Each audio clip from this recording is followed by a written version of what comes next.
Писатель, поэт, дипломат, философ и даже тайный агент. Любимец женщин или авантюрист? А может и то, и другое? Имя Казановы обросло легендами настолько, что стало нарицательным. Изучая его биографию, становится понятным, что любовные похождения известного итальянца значительно преувеличены, а вот творческие достижения недооценены.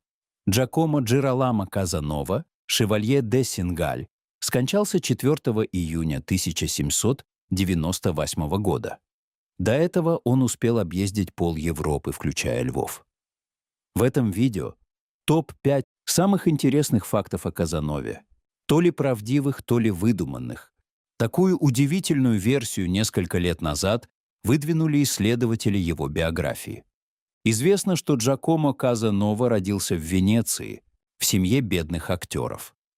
Армянский род Казанова появился в этих краях в XVIII веке. Интересный момент из биографии Казановы. Однажды он разбирался с делом об уклонении армянских купцов от налогов в городе Триест.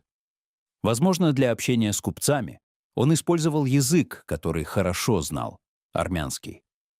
Существует также версия, что армянский род носил фамилию не Казанова, а, например, Наратунгян. Почему бы нет? И итальянская Каса-Нова, и армянская Нортун означает одно и то же — «новый дом».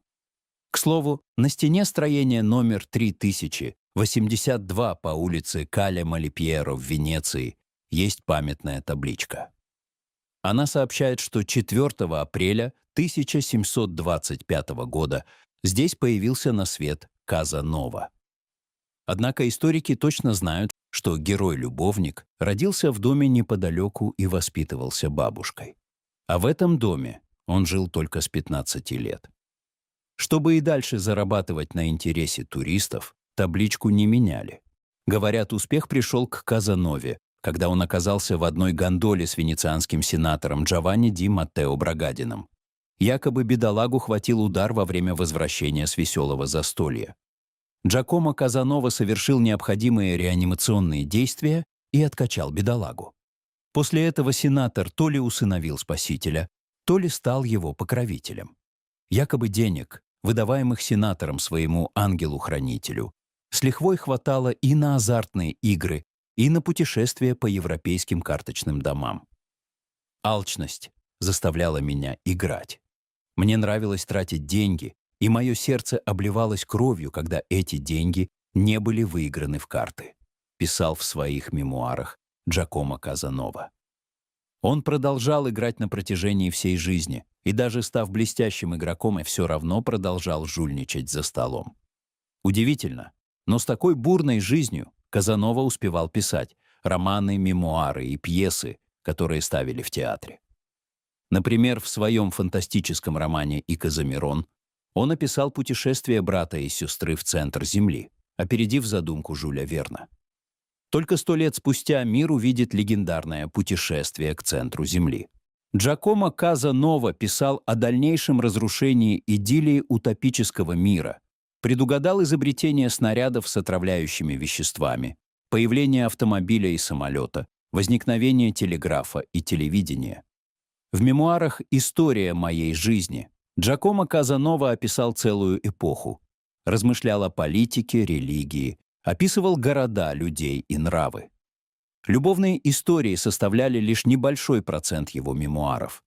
Казанова также сочинял сонеты и оды, политические памфлеты, брошюры по математике, трагедии, исторические очерки, упорядочил энциклопедию сыров. Он в совершенстве знал античную литературу и даже перевел «Илиаду» Гомера на итальянский язык. Описание же побега Джакомо Казановы из венецианской тюрьмы вообще стало бестселлером XVIII века.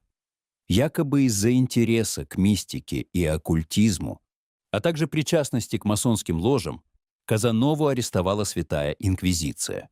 В 1755 году он был приговорен к 5 годам заключения в знаменитой свинцовой тюрьме. Оттуда он сбежал, воспользовавшись помощью осужденного священника из соседней камеры.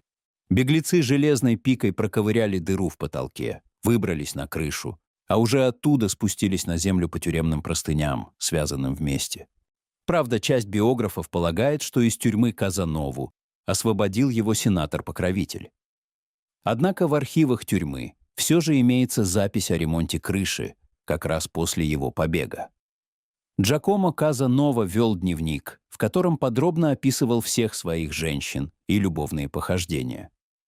Он записывал возраст, национальность, занятия, семейное положение, цвет волос избранницы и не только. Усредненный портрет соблазненной таков, 19-летняя служанка-итальянка. Также описаны случаи, когда девицы легкого поведения отвергали и самого Казанову, отдавая предпочтение мужчинам помладше. Всего у Казановы было 132 любовницы, а это примерно по 3 романа в год. По сегодняшним меркам не такое уж большое количество. Однако известный итальянец прославился искусством обольщения, прежде всего его описанием. Он флиртовал с особой страстью, в каждой женщине искал что-то особенное, любил каждую, видел в каждой смысл жизни или просто хотел в это верить. Кем бы ни был Казанова на самом деле, великим авантюристом или непризнанным гением, его жизнь остается одной из самых захватывающих загадок истории. Если вам понравился этот разбор, обязательно ставьте лайк, подписывайтесь на канал и жмите на колокольчик, чтобы не пропустить новые расследования. А как вы считаете, был ли Казанова искренним в своих чувствах или просто играл роль? Напишите ваши мысли в комментариях. Обсудим.